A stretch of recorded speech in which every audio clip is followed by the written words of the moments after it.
Why this underground? It's a road.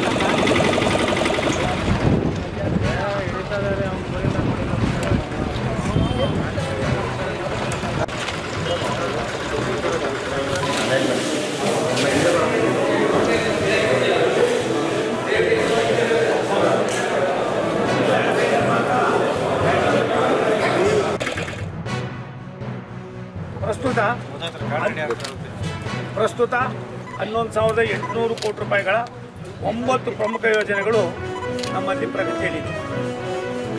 ಇದರಲ್ಲಿ ತುಮಕೂರು, ಚಿತ್ರದುರ್ಗ, ದಾವಣಗೆರೆ, ಸುಮಾರು ತುಮಕೂರು, ರಾಯದುರ್ಗ ಸುಮಾರು ದಿವಸಗಳಿಂದ ನೆನೆಗುದಿಗೆ ಬಿದ್ದಿತ್ತು. ಇದನ್ನು ಭೂಸ್ವಾಧೀನವನ್ನು ಪೂರ್ತಿ ಮಾಡಿ ಕೆಲಸವನ್ನು ಕೂಡ ಪ್ರಾರಂಭ ಮಾಡಿ ನಾವು ಇವತ್ತು ನಿಮ್ಮ ಜೊತೆಯಲ್ಲಿ ತುಮಕೂರು ದಾವಣಗೆರೆ ಮಾರ್ಗದ ತಿಮ್ಮರಾಜನಹಳ್ಳಿ ಊರುಕೆರೆ ಸೆಕ್ಷನ್ಗೆ ಭೇಟಿ ನೀಡ್ತಾ ಇದ್ದೀವಿ.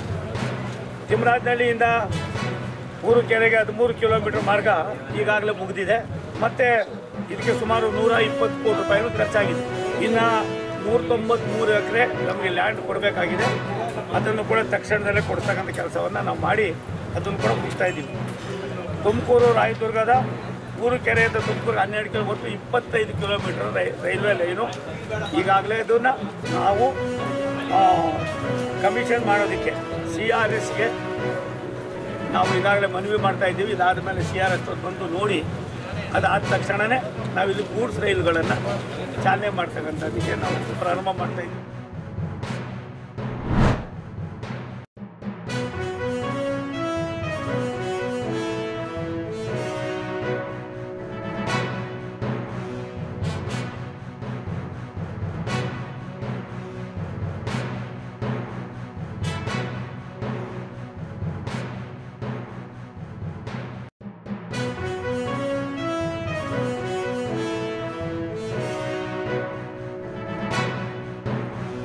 They build trust in communities and give hope to vulnerable populations, especially women and children. We believe that it is no longer a question of whether women can do peacekeeping. Rather, it is whether peacekeeping can succeed without them. I recall that in February 2025, India hosted the first ever international conference on women peacekeepers from the global south, bringing together women peacekeepers from 35 nations. More recently, in August this year, India hosted the UN Women Military Officers Course, which saw participation from 15 countries.